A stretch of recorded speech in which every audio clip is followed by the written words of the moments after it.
नमस्कार। हम लोगों ने पिछले अध्याय में वृषोत्तरी दशा को समझा। आज अध्याय संख्या 82 में हम लोग चर्चा करेंगे जन्म की समय का दशा निर्धारण। हम लोगों ने पिछले अध्याय में वृषोत्तरी दशा की चर्चा की। वृषोत्तरी दशा के 5 खंडों को हम लोगों ने जाना, 5 खंडों के नामों के विषय में जाना। तत्, महादशा, अंतरदशा, प्रत्यंतर दशा, सूक्ष्म दशा तथा प्राण दशा। अतः हम लोगों ने यह भी जाना कि सबसे पहले महादशा होती है। जिस ग्रह की महादशा हमें प्राप्त होती है उसी ग्रह की अंतर्दशा होती है, उसी ग्रह की प्रत्यंतर दशा होती है, उसी ग्रह की सूक्ष्म दशा होती है और उसी ग्रह की प्राण दशा ही होती है। आज के अध्याय में हम लोग चर्चा करेंगे कि जन्म के समय कौन सी दशा प्राप्त होगी, अर्थात कौन सी ग्रह की दशा प्राप्त होगी। महादशा के लिए सबसे पहले हम लोगों को जन्म के समय कौन सी ग्रह की दशा प्राप्त होगी इसका निर्धारण करना आवश्यक है। इसके निर्धारण के बिना आगे हम अंतरदशा प्रत्यंतर दशा के विषय में नहीं समझ सकते हैं। इसलिए सबसे पहले हमें जन्म के समय की दशा का निर्धारण करना आवश्यक है। जन्म के समय के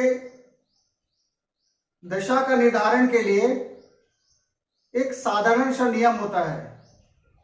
उस नियम के आधार पर हम प्राप्त करते हैं।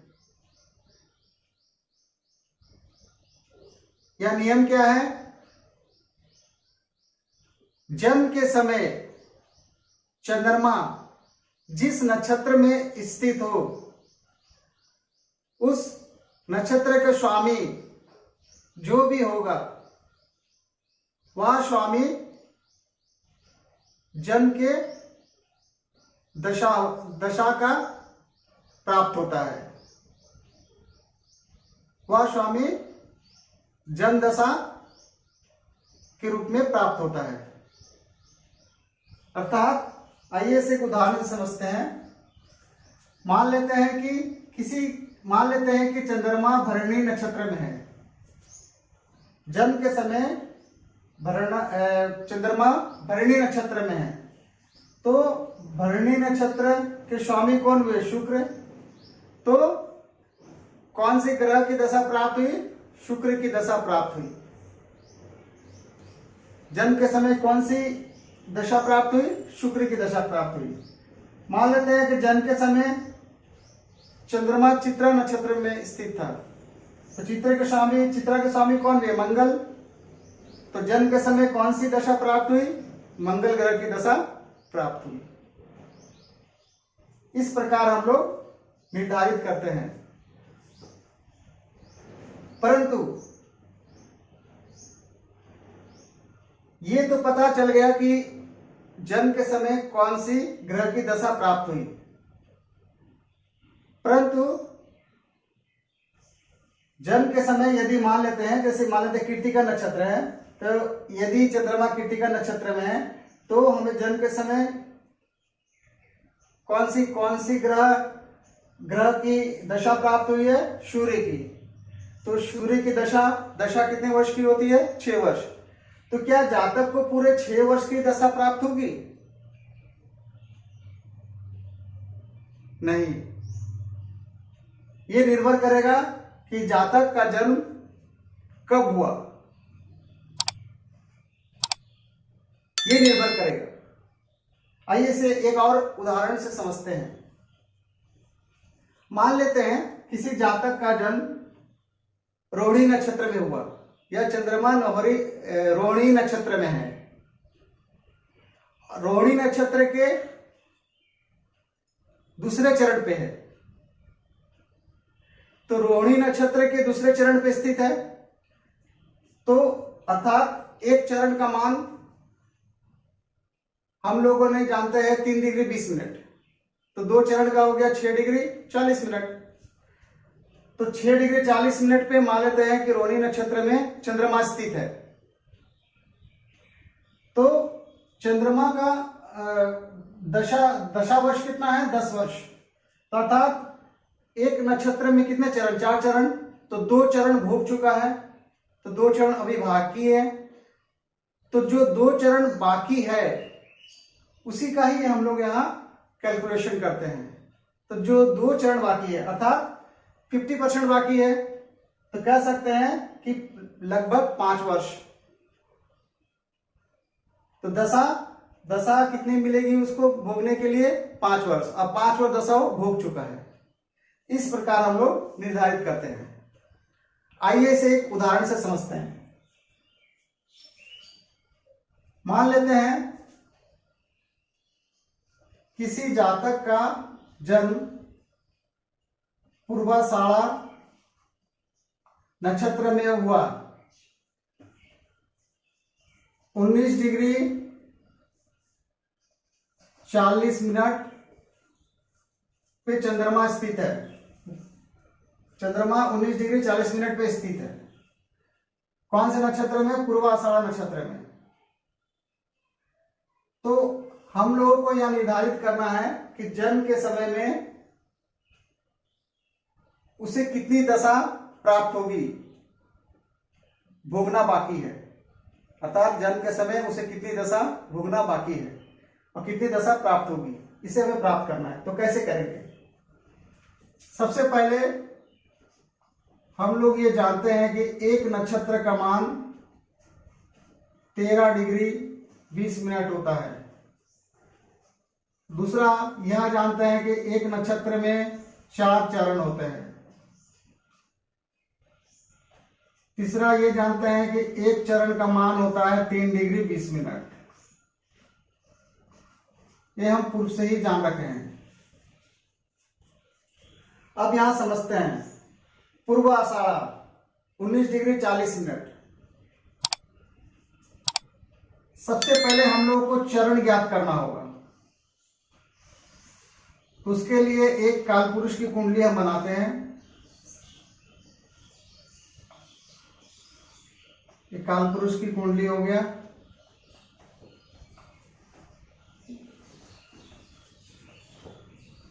अब ये देखते हैं पूर्वाषाढ़ा। पूर्वाषाढ़ा कौन सी राशि पे आएगा? पूर्वाषाढ़ा इस राशि पे आएगा। तो इस राशि में जो चरण होंगे, नक्षत्र के चरण होंगे, वो क्या क्या होंगे? 4 और 1 चरण। अर्थात मूल के 4 चरण होंगे, पूर्व आषाढ़ा के 4 चरण तथा उत्तर आषाढ़ा के 1 चरण होंगे। तो यहां हम लोग को 19 डिग्री 40 मिनट अर्थात एक नक्षत्र के मान 13 डिग्री 40 मिनट होता है। तो 19 डिग्री 40 मिनट से हम लोग 13 डिग्री 20 मिनट घटा देंगे। कितना प्राप्त होगा? 6 डिग्री 20 मिनट। कितना प्राप्त होगा हमें? 6 डिग्री 20 मिनट। अर्थात चंद्रमा जो है 13 डिग्री 20 मिनट को भोग चुका है। इसके बाद हमें 6 डिग्री 20 मिनट प्राप्त होता है। 6 डिग्री 20 मिनट में ये जो नक्षत्र है पूर्व आषाढ़ा नक्षत्र है, वो कितने डिग्री का होता है? और हमें शेष कितना प्राप्त हुआ है? 6 डिग्री 20 मिनट। तो 13 डिग्री 20 मिनट से 6 डिग्री 20 मिनट को घटा देंगे तो कितना हमें प्राप्त होगा? 7 डिग्री। कितना डिग्री प्राप्त होगा? 7 डिग्री 0 मिनट। अर्थात ये 7 डिग्री 0 मिनट की दशा भोग अभी बाकी है। तो इसे हम लोग प्राप्त करते हैं कि कितने समय हमें प्राप्त होगा। आइए से कैलकुलेशन करते हैं।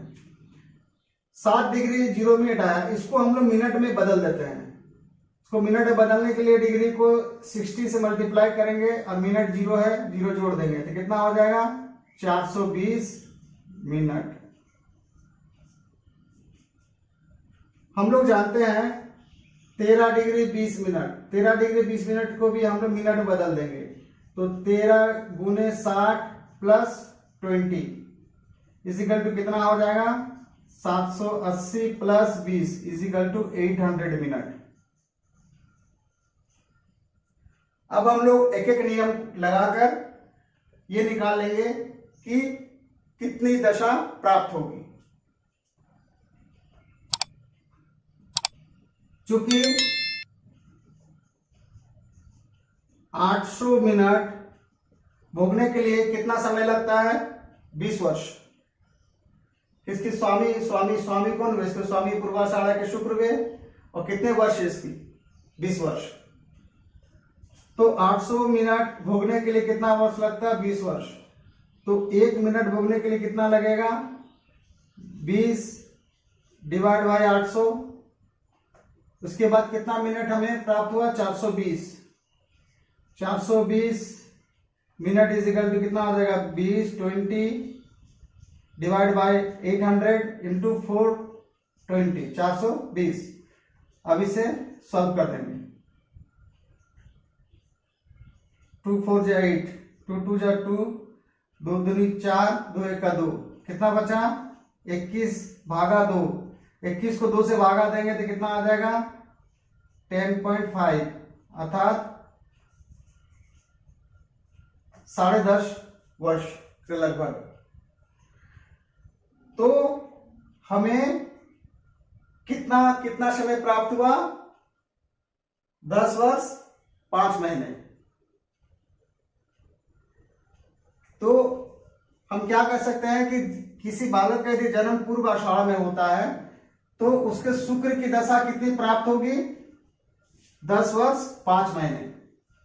यहां शुक्र 20 वर्ष का था, उसे पूरा का पूरा नहीं मिलेगा, क्योंकि 10 वर्ष 5 महीने ही प्राप्त होगा, क्योंकि बाकी जो उम्र है वह गर्भ में ही वह भोग लिया है। इसलिए ये जो दशा प्राप्त होगा उसको शुक्र की प्रथम दशा प्राप्त होगा उसको। और शुक्र की प्रथम दशा कितनी प्राप्त होगी 10.5 वर्ष। तो जातक को जो दशा प्राप्त होगा किस प्रकार का प्राप्त होगा, जातक का जो दशा प्राप्त होगा महादशा सबसे पहले शुक्र की प्राप्त होगा। शुक्र के में कितना प्राप्त होगा 10.5 वर्ष। इसके बाद सूर्य की दशा प्राप्त होगी। सूर्य की दशा उसे पूरी की पूरी प्राप्त होगी 6 वर्ष। उसके बाद चंद्रमा की प्राप्त होगी, चंद्रमा की पूरी उसके 10 वर्ष प्राप्त होगी। उसके बाद राहु की प्राप्त होगी, राहु की क्षमा चाहते हैं। इसके बाद मंगल की प्राप्त होगी, मंगल की 7 वर्ष।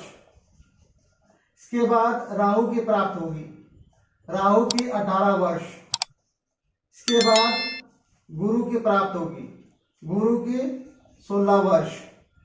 इसके बाद शनि की प्राप्त होगी, शनि की 19 वर्ष।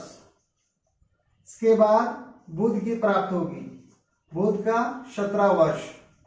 इसके बाद केतु की प्राप्त होगी, केतु का 7 वर्ष। इस प्रकार हमें महादशा जन्म के समय प्राप्त होता है।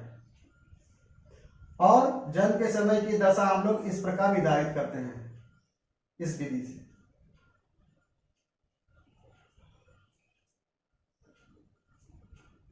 इसके बाद किसी भी नक्षत्र को लेकर आप इस प्रकार आप भी प्रयास कर सकते हैं और निकाल सकते हैं।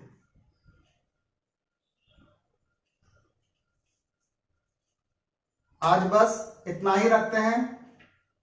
उम्मीद करता हूं कि आप लोगों को यह छोटा सा ज्योतिष का ज्ञान पसंद आया होगा। यदि पसंद आया हो तो कृपया चैनल को सब्सक्राइब तथा वीडियो को लाइक शेयर कमेंट तथा बेल आइकन को जरूर प्रेस करें। इस वीडियो को अंत तक देखने के लिए आप सभी का बहुत बहुत धन्यवाद। नमस्कार।